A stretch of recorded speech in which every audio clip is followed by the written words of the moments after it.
Chers amis, bonjour. Une question très difficile qui se pose toujours, c'est de savoir comment contrôler nos pensées. Est-il possible de contrôler nos pensées? Rabbeinu Akadosh va nous aider à comprendre cette très grande question, à la résoudre. Et par ailleurs, puisqu'il s'applique énormément aux pensées, ce qu'on appelle les irouré. Irouré, c'est-à-dire que dans la Torah de Rabbeinu, l'essentiel, c'est de commencer par pouvoir annuler, comme on l'a très souvent dit, toutes les passions de l'homme. Et ces passions, souvent, commencent par des irouré, des pensées. Et ces pensées-là sont des pensées lancinantes, très souvent, qui surprennent l'homme alors qu'il ne s'y attendait pas du tout. Et c'est des pensées qui sont extrêmement réfractaires à tout essai de notre part de les annuler. Et donc, souvent, malheureusement, la faute commence par une pensée. La pensée s'insinue à l'intérieur du cerveau de l'homme. Elle va, bien sûr, continuer son chemin jusqu'à ce que l'homme en vienne, Dieu préserve, à l'action, à la mauvaise action. Et c'est aussi de la même manière pour les bonnes actions. L'homme va penser, bien sûr, avant de pouvoir faire son action, et après toutes ses pensées, il arrive à faire une bonne action. Donc, bien sûr, la pensée est le début de tout, comme c'est écrit d'ailleurs, sauf maaseh bemarshava trila. C'est-à-dire que tout a commencé par une pensée, et finalement est passé en action. Rabbeinu nous dit, d'un premier abord, que l'homme ne peut pas avoir deux pensées en même temps. Donc, lorsque l'homme a une mauvaise pensée, il nous donne déjà deux solutions, avant que nous commencions à lire ce texte de la Paracha Ki Tisa. Deux solutions. La première solution, c'est de penser à autre chose. Tout simplement penser à autre chose. Et la deuxième solution, des chefs et altassés, c'est-à-dire tu t'assois, tu ne fais rien, tu essayes de penser à rien. Pourquoi? Parce que le combat est inutile. On l'a souvent expliqué, Rabbeinu l'explique très souvent dans toute sa Torah. Le combat contre le mal est inutile. Nous n'avons pas la force de lutter contre le mal. Tout celui qui veut lutter contre le mal va se trouver devant un mur. Il ne pourra pas franchir ce mur. La seule manière de lutter contre le mal, c'est de faire du bien. Et ce bien, c'est lui-même qui luttera contre le mal. De la manière pour les pensées, c'est pas la peine de lutter, il faut simplement, bien sûr, se remplir de bien, se remplir de choses positives, et c'est ces choses positives elles-mêmes qui lutteront contre nos mauvaises pensées. Bien sûr, ça c'est aussi écrit dans beaucoup de livres. Donc c'est pas un grand chidouche de dire ça. Par contre, le grand chidouche de Rabbeinu, c'est de dire que par l'idbo des doutes, on peut demander à Hachem de nous aider à chasser nos mauvaises pensées. Ça, c'est un grand chidouche. C'est par la prière et l'idbo des doutes qu'on peut essentiellement arriver à réfréner les passions et chasser les mauvaises pensées. Donc ça, c'est très important de le dire. L'idbo des doutes a un pouvoir extraordinaire. Un pouvoir qui est au-delà de la compréhension, puisque nous ne comprenons pas comment simplement le fait de le demander mène automatiquement à une action positive. C'est tout simplement parce que nous avons la volonté, quand on a la volonté de changer, à ce moment-là, on demande à Hachem ce changement et il nous aide à opérer ce changement. C'est une question de volonté. Chacun est à un niveau X, s'il désire avancer vers un autre niveau, il devra alors travailler sur sa volonté pour sortir de sa mauvaise situation. Et ça, c'est obtenu par les des doutes et la prière. Et là, dans cette paracha, la paracha qui dit ça, il est écrit donc dans le 3e pasouk de la section Lamed Aleph. Là-bas, il est écrit,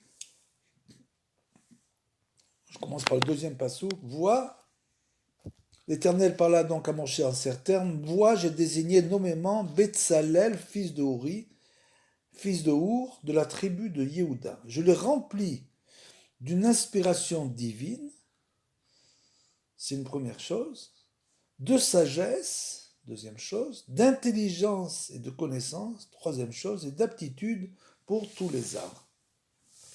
Donc en hébreu, Ve amale oto ruach Elohim bechorma ou betevuna ou beda'at ou bekol melach. Donc on voit qu'il y a plusieurs choses qui sont en quelque sorte les trounotes de Betsalel, tout ce qu'il a reçu d'Hachem. Et Rabbeinu nous dit, chez M. Bechinat Arba Mochin, ces 4 choses sont donc comparées aux 4 cerveaux, parce que nous savons que le cerveau est divisé grosso modo en 4 parties. Kemevoar Beatora, à une bête, d'écouter Tanina. Venimsa, chez Koré, à Moar, à Revi'i, Kol Melacha. Et donc, le 4e cerveau, en quelque sorte, est appelé Kol Melacha. Comme c'est écrit donc à la fin du Pasuk, Ve'amaleoto roar Elohim, Bechokma, ou Betevuna, ou Bedaat, ou Bekol Melacha. Donc, c'est quelque chose de plus global. Comme on l'a traduit, il est donc rempli de sagesse, d'intelligence, de connaissance et d'aptitude pour les arts. Kol Melacha, c'est-à-dire qu'il a une force de pouvoir réaliser tous les arts. Et donc, Nimsa, Shekore, Amoar, Revi, Kol Melacha, qui, Sham Ikar Amelacha, Ve'aumanut, Shel Adam, Bazé Olam. Parce que là-bas se trouve justement l'aptitude aux travaux, aux dons de l'homme et aux arts. Ve'aumanut, Shel Adam, Bazé Olam, dans ce monde, c'est là-bas que se trouve, en quelque sorte, l'intelligence des artistes. Qui kla la mochin en shlosha. Parce que, on l'a dit, ces 3 cerveaux, ces 3 formes d'intelligence sont divisées en 3 parties. Chokhma, bina, veda'at. Donc, la connaissance. La bina, c'est, bien sûr, donc c'est le discernement. C'est-à-dire que la chokhma, pour donner une image, c'est l'homme. L'homme doit représenter la connaissance. Il doit amener la connaissance dans la maison. C'est pour ça que les hommes étudient la Torah. C'est une obligation pour les hommes et pas pour les femmes. Bien que les femmes qui étudient, c'est aussi un mérite qu'elles se font. Mais malgré tout, l'homme doit représenter la chokhma, la connaissance. Et la bina, c'est la femme, c'est-à-dire c'est le discernement. C'est la mise en action en quelque sorte, la compréhension. C'est-à-dire que la femme prend cette chokhma de l'homme et elle arrive à la transcrire en action. C'est donc ça la bina.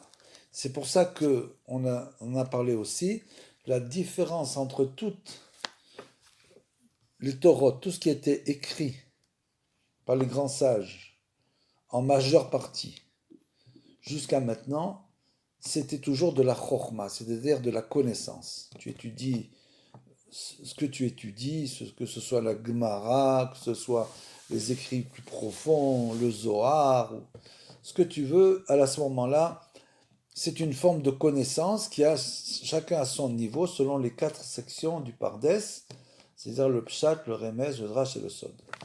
Ce sont donc des connaissances que l'homme peut acquérir, bien sûr, mais la différence avec toutes ces Torotes et celles de Rabbeinu, qui est arrivé pour dévoiler une Torah pour notre génération, c'est que la Torah d'Abenu, c'est une Torah de Bina.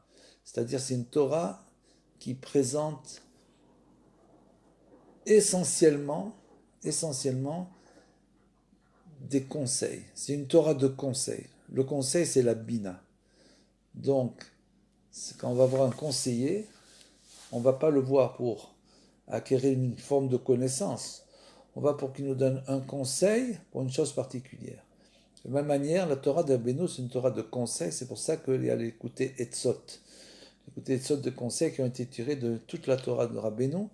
Rabbeinu donne toujours des conseils dans tout ce qu'il écrit. Tout ce qu'il écrit, ça se termine toujours par un conseil. Donc c'est très important de comprendre ça. C'est ça la Chokhmah et c'est ça la Bina. Et là, nous avons donc ce discernement, cette Bina. Il y a d'abord une Chokhmah, donc Betzalel, il a reçu de la Chokhmah et aussi de la Bina. Parce qu'on dit les klat mochin, les trois cerveaux sont divisés en trois, Chokhmah, Bina, Vedaat. Et le Da'at, c'est donc la compréhension finale, c'est-à-dire l'intégration de la connaissance et du discernement, jusqu'à ce que l'homme sache la chose dans sa profondeur. Comme c'est écrit, Adam Yada et Chava, où il connaissait Chava, il connaissait Chava, son épouse, Adam Arishon. Et là-bas, on emploie le terme de yada. Donc, c'est une forme de connaissance, le da'at, une forme de connaissance extrêmement profonde. C'est-à-dire que l'homme a déjà intégré totalement tout ce qu'il a appris. Ça ne reste pas au niveau superficiel. Lifamim, nikraim, arba mochin, mechamat, shada'at, kalul, meshtaim. Alors, simplement, ces quatre cerveaux-là, quelquefois, ils sont simplement divisé non pas en quatre mais en trois parties, parce que le da'at, parce que cette connaissance acquise, kalul mishtaim she'em bechinat chassadim gvorot, parce que le da'at est divisé donc en deux, ce sont les chassadim, c'est-à-dire chesed, c'est bien sûr. Donc bien sûr, c'est la bonté, le chesed, et la gvura. La gvura, c'est la force du jugement dans le sens de la rigueur. Donc d'un côté, il y a la bonté, de l'autre côté, la rigueur. Et ces deux choses-là, qui sont séparées, peuvent être en fait, quelquefois, intégrées uniquement dans le da'at. Le da'at, donc, se sépare en deux parties. Ve'elu amochin, mevoarim, pasuk. Et donc, ces quatre cerveaux sont expliqué dans justement ce pasouk, Ve'emale oto ruach elokim bechochma ou betevuna she'em chochma ou bina. Donc voilà, c'est ce qu'on vient de dire dans le pasouk qu'on vient d'énoncer. Là-bas, on dit que finalement, Betzalel a reçu cet esprit divin, donc comme on l'a dit, de sagesse, d'intelligence et de connaissance. Betvuna ou bechokma ou bebina. Ou beda'at mekol melacha, et de pouvoir réaliser finalement, comme on l'a dit, le da'at c'est la finalité, le da'at c'est la connaissance, l'intégration totale de cette connaissance, puisqu'il est arrivé à la faire passer jusque dans ses mains. Il arrive, donc c'est ça un artiste, c'est quelqu'un qui arrive à faire en quelque sorte passer une inspiration divine dans les mains. On peut être inspiré mais sans pouvoir y arriver. Et l'artiste, lui, il arrive à faire passer ça dans le monde matériel. Ze bechinat moar hadaat shekalul mishtam, et donc ce qu'on vient de dire, chez Zeu bechinat ou bedaat. Donc c'est ça la connaissance. Chez ou bechinat achasadim chez badaat. Ça correspond bien sûr au côté bonté de la connaissance. Chez em bechinat da'at stam, qui correspond à la connaissance simple. Qui aime ikar hadaat, parce que c'est l'essentiel de la connaissance, ou bechol melacha, et donc comme on l'a dit finalement, pour tous les arts, ze bechinat hamoach harevi'i, sheu moach agburot shebedaat. Et donc, pour pouvoir réaliser tous ces travaux, c'est le quatrième cerveau, comme on l'a dit, qui correspond, qui correspond à quoi? Chez Omoar Gvura, qui correspond aux forces de la rigueur qui sont à l'intérieur de la connaissance. Chez Obechinat Bechol Melacha, c'est donc ce qu'on appelle toutes les Melacha, tous les travaux, tous les arts. Kisham Ikar Aoumanut vers Melacha, parce que là-bas se trouve, dans ces rigueurs-là de la connaissance, se trouve justement là-bas le travail de l'artiste, chez le Kol Adam, et le travail, et en quelque sorte la réalisation du travail de chacun d'entre nous. C'est là-bas que nous trouvons, que nous arrivons à nous brancher sur la manière dont nous allons accomplir notre travail dans ce monde. Ki ze yadoua chez Ikar Achizat Asitra Chara ou Bebechena Gvurat Vedinim. Tout ça pour savoir, pour nous dire que nous savons que l'essentiel des forces négatives s'attache toujours sur la Gevura, sur les rigueurs. Donc ça veut dire que, entre guillemets, plus un homme va être rigoureux, par exemple, avec les autres, qu'il soit rigoureux avec soi-même, c'est très bien d'être rigoureux avec soi-même, c'est-à-dire de se donner des limites pour chaque chose, d'essayer de réfléchir. Il faut faire attention à notre réflexion, comme on l'a dit aussi. Savoir s'effacer, c'est bien plus haut que la réflexion. S'effacer devant un texte, d'essayer de comprendre un texte sans essayer de l'analyser nous-mêmes. C'est très important. Donc, rigoureux, il faut être rigoureux avec nous-mêmes, mais pas rigoureux avec les autres.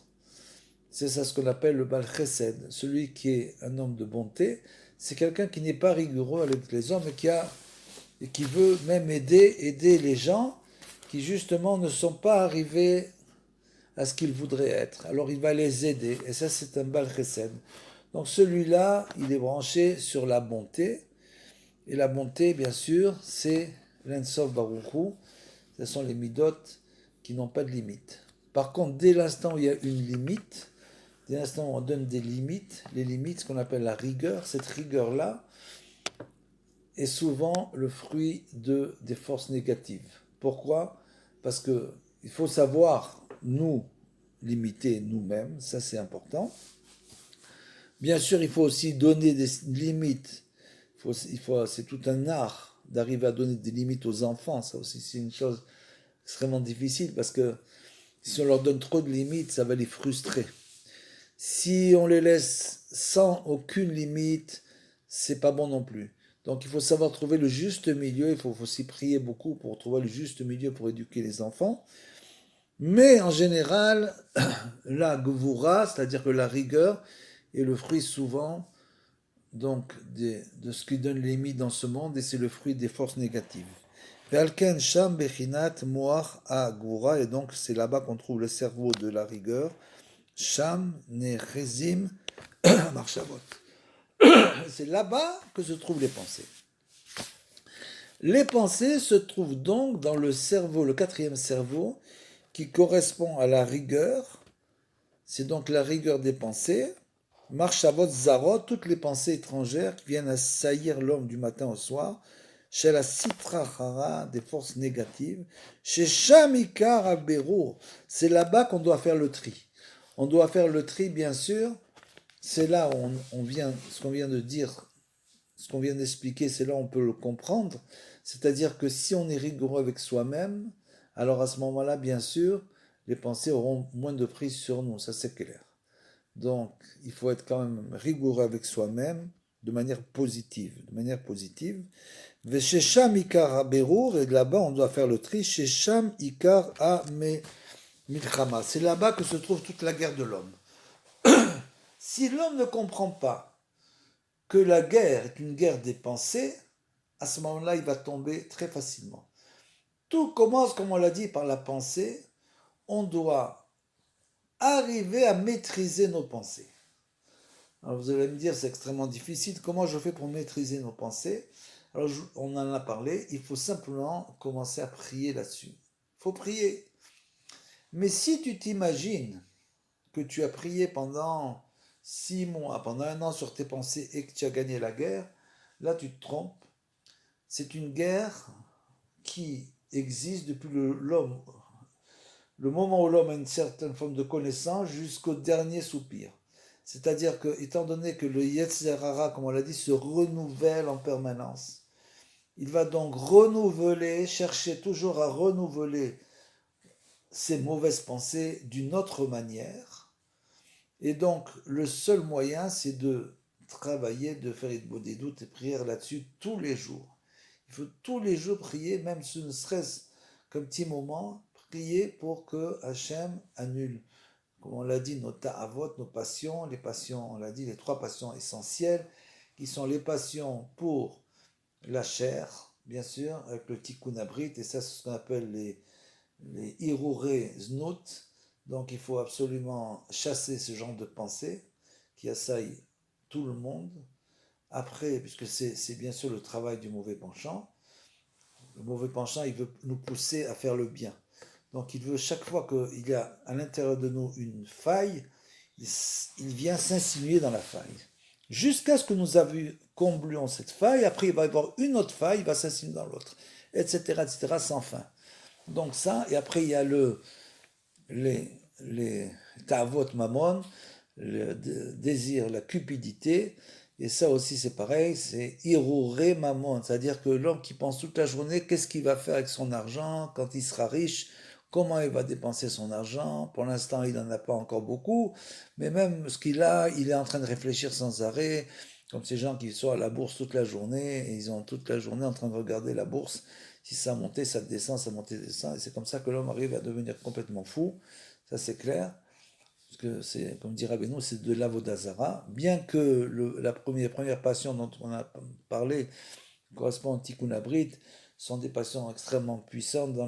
Malheureusement, la majorité de l'humanité est tombée là-dedans. Donc il faut là-dessus prier. Le deuxième, c'est l'argent. Le troisième, ce sont les tavot de la nourriture, de tout ce qui, tous les motarot, tout ce qui est le superflu dont on n'a pas besoin, d'arriver à manger uniquement quand on a faim. Et si on n'a pas faim, on ne mange pas. On n'est pas obligé de faire 3 repas par jour. On n'est pas obligé de faire 2 repas par jour. On peut très bien faire qu'un seul repas par jour si on n'a pas faim et manger des petites choses qui sont bonnes pour la santé entre-temps, soit des fruits, soit des légumes. C'est tout à fait possible. Donc c'est encore des choses, bien sûr, il faut sortir de la civilisation occidentale, il faut se désoccidentaliser, il faut totalement se séparer de toutes ces choses-là qu'on nous rentre dans le cerveau sans arrêt, avec notamment toutes les réclames, etc., tout ce qui se passe dans le monde. L'homme, il y a tellement, dans son inconscience, il est tellement rempli de tout ce qu'il a entendu, il n'arrive même pas à penser 2 minutes, à avoir une pensée vraie. Donc ça, c'est la troisième chose. Et bien sûr, après, comme on l'a dit, se séparer de tout orgueil, tout kavod. Ça, c'est très important, très très important, de demander à Hachem que restons humbles et que nous regardions toujours comme nous sommes vraiment. Ne pas être Chacham Benav, comme on dira Benou, ça va un sage dans ses yeux, quelqu'un qui se prend pour quelqu'un, pour un sage, il croit qu'il a compris quelque chose dans la Torah, et alors qu'on lui fait du kavod, il est tout content parce qu'on vient lui faire du kavod. C'est exactement l'inverse. Donc ça, c'est en résumé, et là-bas, dans ces gvurot, se trouvent les pensées, parce que là-bas, les pensées, ce sont des limites, bien sûr, des limites qui nous poussent sans arrêt, hors de nos limites, en quelque sorte. C'est là-bas la guerre. C'est pour ça que c'est écrit de chaque travaux, de tous les travaux, parce que là-bas, c'est là que se trouve tout le travail, et ici vers Manout, nous devons être artistes.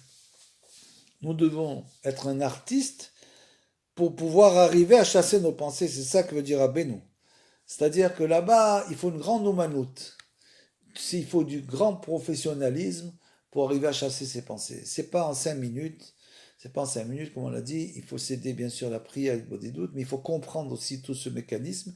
Dès l'instant où l'on comprend que finalement, il est complètement tributaire de ses pensées. Et que c'est ses pensées qui le mènent où elles veulent, alors bien sûr, ça va mal se terminer en général. Donc il faut, comme on l'a dit, chasser toutes les mauvaises pensées. Et les pensées que nous croyons bonnes aussi, ne pas croire que ce sont des bonnes pensées. Il faut simplement savoir si nos bonnes pensées sont en relation avec les textes. C'est aussi simple que ça. Si vous avez pensé à quelque chose, il faut essayer de savoir où est-ce que cette chose-là que vous pensez être bonne est écrite. Et souvent, on pourrait découvrir qu'il est écrit que cette chose n'est pas bonne du tout. Donc ça veut dire qu'il faut faire très attention à ses pensées en général, ne jamais avoir des pensées personnelles, toujours essayer simplement de s'accrocher au texte. C'est comme ça, il faut connaître la Torah écrite, il faut connaître le Tanakh, bien sûr, c'est très important parce que c'est des grandes expériences de tout ce qui s'est passé dans le monde. Là-bas, tout est écrit, donc il faut toujours essayer d'avoir des références à cela. Et donc, la Humanout, c'est notre professionnalisme. On doit être un professionnel pour chasser les mauvaises pensées chez la dame. Les Isaer et Marshavato, les Nakota ou les Tahara, mais obsolètes, ça veut dire qu'il doit les nettoyer et les purifier de tous les résidus. On doit donc purifier nos pensées, c'est bien pour ça. C'est complètement inutile d'avoir par exemple d'être dans 10 groupes WhatsApp et vous en recevez des informations du matin au soir pour ça et pour ci. C'est totalement inutile, ça ne sert strictement à rien. À rien du tout. Il faut se limiter, prendre ce qui vous intéresse. Ce qui ne vous intéresse pas, que vous ne regardez pas, que vous n'écoutez pas, c'est pas la peine. C'est pas la peine de continuer, ça ne sert à rien. Ce qu'on appelle le motarot, le superflu. Tout dans ce monde, on vit dans un monde de superflu à tous les niveaux. Tous les niveaux, on vit du superflu. Il faut essayer de se contenter de ce qu'on a, essayer de régler sa vie de manière normale, mais toujours, comme nous dit Rabbeinu, il faut minimiser les dépenses. Comme ça nous dit Rabbeinu. Il faut minimiser notre train de vie. Rabbeinu, il est clair là-dessus. On ne peut pas étudier la Torah, etc., si on ne minimise pas notre train de vie. Kemo abba al melacha שמזכר ומתאר את הכלי וחותר ומנסר סביב הכלי כל המותרות והפסולות. C'est comme l'artisan qui est en train de faire par exemple en argile, il fait un kili en argile, il est en train d'un pot d'argile. Alors qu'est-ce qu'il fait? Il va commencer à donner une forme et après il va couper tout ce qui dépasse à l'extérieur par exemple. Pour que ça prenne une forme spéciale, il coupe, il remet, il recoupe, il remet, etc. Tout ce qui dépasse, c'est-à-dire tout le superflu, il va le couper pour arriver exactement à ce qu'il veut. Qu'aider les Otsi, Kelly, les Masséo, pour qu'il puisse avoir un ustensile qui soit prêt pour ce qu'il désire faire. C'est exactement pareil donc au niveau de pensée. Kemoken, Srichim, les Aker et Amarshava, de la même manière on doit purifier nos pensées. Pourquoi? Les garesh à motarot et véritablement se séparer du superflu. C'est-à-dire que plus, bien sûr, on va vivre dans un monde de superflu, plus nos pensées vont être complètement envahies par cela. On parle aussi des mauvaises passions, comme on l'a dit, etc. Donc tout commence par la pensée. Donc il faut commencer à nettoyer notre pensée, comme on l'a dit, prier beaucoup là-dessus, beaucoup prier pour que nous ayons des bonnes pensées, pour éliminer toutes les mauvaises passions, pour éliminer l'orgueil, pour que nous ayons des bons traits de caractère. C'est par la prière, bien sûr l'étude, ça aide à comprendre. Une fois qu'on a commencé à comprendre, il faut prier, comme on dit Rabbeinu, Torah Tfila. On va prier sur ce qu'on a compris. On va demander à Hachem de nous aider à réaliser ce qu'on a compris. Parce que sans cette Torah Tfila, à ce moment-là, ça reste au niveau du cerveau, et alors à ce moment-là, ça n'a aucune influence corporelle sur nous-mêmes. On devient ce qu'on appelle des intellectuels de la Torah. C'est pas du tout ça, parce que dans les générations précédentes, il faut comprendre. Ces gens-là étaient d'une profondeur tellement puissante. Les Tanaïm, c'est écrit dans la Mishnah, une heure avant la prière, ils se mettaient en méditation.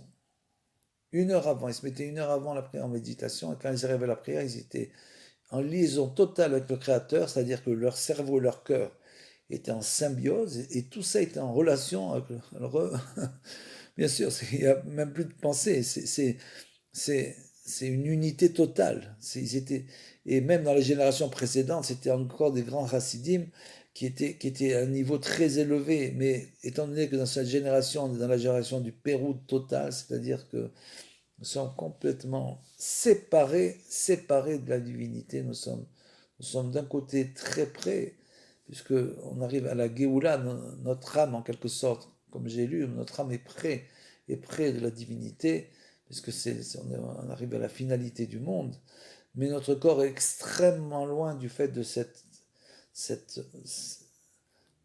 toutes ces choses qu'on nous envoie du matin au soir, qui nous attirent, une attirance terrible pour la matière. On est tombé dans une génération terrible, donc ça veut dire qu'il se crée ce qu'on appelle une dichotomie totale entre le cerveau et le cœur.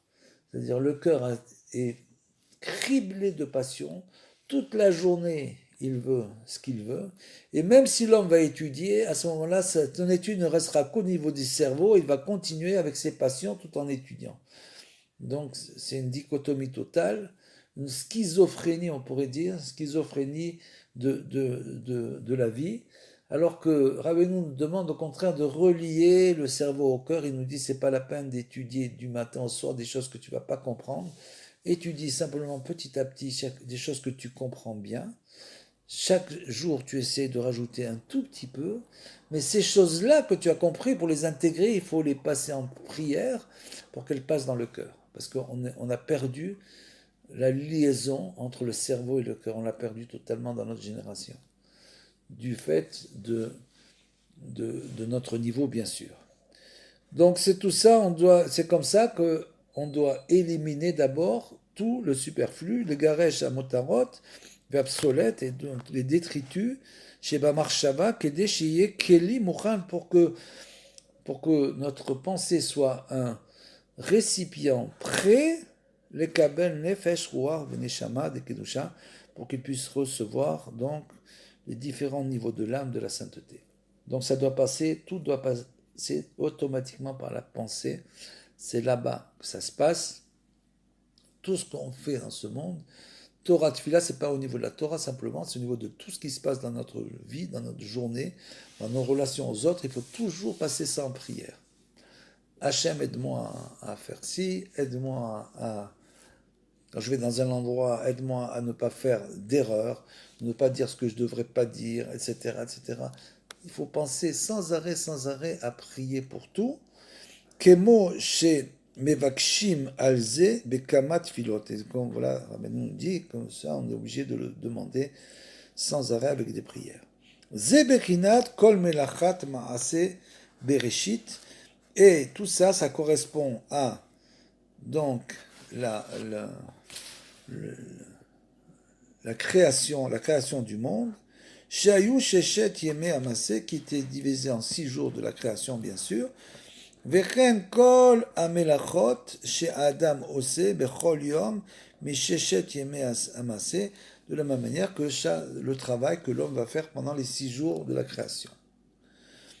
Donc c'est lié aux 6 jours de la création, c'est-à-dire du travail de Hachem qui a créé en 6 jours, comme nous travaillons 6 jours. Ki kulam em bechinat berurim levarer anisosot mem klipot. Parce que tout le travail, en fait, c'est pas un travail, tu dois uniquement travailler pour travailler. Tu travailles pas pour travailler. Tu travailles pour faire un berur, c'est-à-dire tu dois faire une vérification, un tri, extraire de ce travail-là toutes les nitzosot, toutes les étincelles de sainteté qui se trouvent là-bas, qui est dans la klipa, qui était enfouie totalement dans la klipa, mais amenée à klipot qui a doigt, veikar aberur aliede kedushat amarshava, et l'essentiel de ce tri, de cette vérification se fait uniquement grâce à la sainteté de la pensée. Comme on l'a dit, c'est grâce à la prière qu'on atteint ce niveau-là. On atteint à éliminer toutes les obsolètes, toutes les détritus et toutes les choses inutiles, tout le superflu de notre vie, jusqu'à ce qu'on arrive à l'essentiel. Donc l'essentiel, c'est la kedusha de la marshava, c'est la sainteté de la pensée. Ve'al yedei sheshomer et hamarshava kechut hasiara, C'est-à-dire tout ça, comment il va le faire?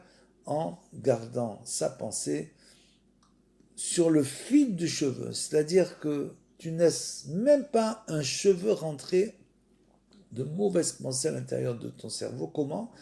C'est tout simplement que si tu prévois un moment d'Idbo des doutes, où tu vas demander tous les jours à Hachem de purifier tes pensées, qu'il t'aide dans tous les domaines, comme on en a parlé, tous les domaines de la passion, bien sûr, de l'orgueil, etc. À ce moment-là, tu vas commencer à très vite voir des fruits. Les fruits, c'est que tu vas commencer à sentir que ces pensées-là ne viennent plus t'assaillir du matin au soir. Mais malgré tout, si elles reviennent, au moment où elles reviennent, il faut tout de suite prier que Hachem nous libère de ces pensées. Tout de suite, chaque fois que ça revient, il faut reprier encore. Jusqu'à ce qu'elles ne reviennent plus. Mais ça, on l'a dit, encore une fois, c'est que le début. C'est-à-dire qu'il faut continuer le chemin. Bien sûr, c'est un chemin qui est infini. Il n'y a pas de limite au niveau qu'on peut atteindre. Donc il faut sans arrêt continuer de ne pas croire, comme on dit en français, se reposer sur ses lauriers. C'est-à-dire, ça y est, tu as eu ce que tu as voulu et tu crois que la guerre est gagnée. Il n'y a pas du tout de guerre gagnée, jamais. C'est jusqu'au dernier moment, le Sahara, on l'a dit, il se renouvelle sans arrêt. Il prend des nouvelles formes du matin au soir. Et donc il faut sans arrêt, continuer à lutter. Il n'existe pas de dire, quelqu'un qui dit j'ai tué mon Yetzirah. Il n'a rien tué du tout. Sarah, comme c'est marqué, il est de même niveau que le Seratov. Donc plus un homme augmente dans la Kedusha, plus son Yetzirah il grandit. Bien sûr. D'un autre côté, il a les armes pour lutter. Rabbeinu, il est venu justement dans notre génération pour nous donner les armes. Il nous donne les armes, c'est ça la bina, c'est les armes pour lutter contre le mauvais penchant. Il donne les armes. Et donc il faut utiliser ces armes-là de Rabbeinu pour cette milchama, pour cette guerre. Comprendre que c'est une guerre qui est bien sûr une guerre très très longue. Jusqu'à la fin, c'est une guerre. Veze ikar a melarto shel adam bebechinat ve amale ota. Donc c'est ça l'essentiel du travail de l'homme dans ce monde. C'est essentiellement de lutter contre les mauvaises pensées. Bien sûr, comme on l'a dit, il ne faut pas s'écouter aussi. C'est-à-dire que dès l'instant où on pense avoir une bonne pensée, savoir aussi cette pensée d'où elle vient, on ne peut jamais savoir d'où vient la pensée. Même si apparemment c'est quelque chose qui a l'air de tov, de positif, malgré tout, il faut faire très attention de savoir si c'est pas aussi une fin du Yetzer Hara pour nous pousser dans un autre chemin.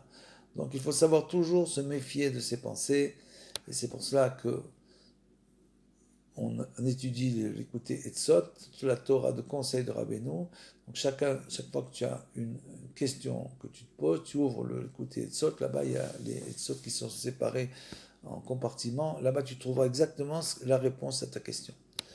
Et souvent, la réponse, c'est pas du tout la réponse à laquelle on s'attendait. Et ça, c'est écrit chez Yosef Atzadik, que Sheba l'Edin donc il est venu il a reçu cette épreuve de la femme de Poutifar. Il est écrit là-bas, Obo Abaïta la Asot Melarto. Il vient à la maison pour faire son travail. Alors, bien sûr, nous, on lit le pshat, on comprend qu'il est venu à sa maison pour faire le travail qu'il avait à faire dans sa maison. Mais quel travail il avait à faire dans sa maison? Alors, vous allez me dire, il allait peut-être faire réfléchir comment il allait gérer le pays, etc. Mais l'arto, c'est la melacha, c'est ce qu'on vient de dire, c'est les pensées. Il venait pour, justement, pour purifier ses pensées. C'est ça la melacha, c'est ça le travail de l'homme dans ce monde. Qui kara melacha, va umanut, shel adam, basé olam, ou la amod bedisayon, parce que l'essentiel du travail et du professionnalisme, en quelque sorte, de l'homme dans ce monde, c'est d'arriver à se tenir devant l'épreuve, à passer l'épreuve. C'est-à-dire que chaque fois qu'on doit passer une épreuve, qu'on doit passer un niveau, on est obligé d'avoir une épreuve. C'est exactement comme une course d'obstacles. Chaque fois que tu passes un niveau, tu as un obstacle. Après encore un niveau, encore un obstacle. C'est comme ça, il faut donc sauter l'obstacle. Donc c'est ça le Nisayon, c'est ça le travail de l'homme. Il doit être là-dedans un professionnel. il doit être un coureur professionnel, comme ceux qui courent et qui sautent des obstacles. De la même manière, on doit s'entraîner là-dessus, jusqu'à ce qu'on arrive à passer les obstacles facilement. Veikar atavat azot, bien sûr, comme on l'a dit, l'essentiel c'est ta'avot niouf, c'est-à-dire que c'est tous les interdits de la chair, bien sûr, les passions de la chair dans lesquelles l'humanité est totalement tombée, et c'est exactement là que se trouve tout le nisayon de l'homme, que toute l'épreuve de l'homme se trouve là-bas. Donc, que ce soit dans les hirur reznout, c'est-à-dire les pensées négatives à ce niveau, ou dans la tava elle-même, ou dans la passion elle-même, il faut donc beaucoup prier, beaucoup faire une des doutes pour arriver à se séparer de ça. Et aussi, il faut bien sûr se remplir de sainteté, c'est-à-dire qu'il faut étudier tous les jours. Pourquoi on étudie tous les jours?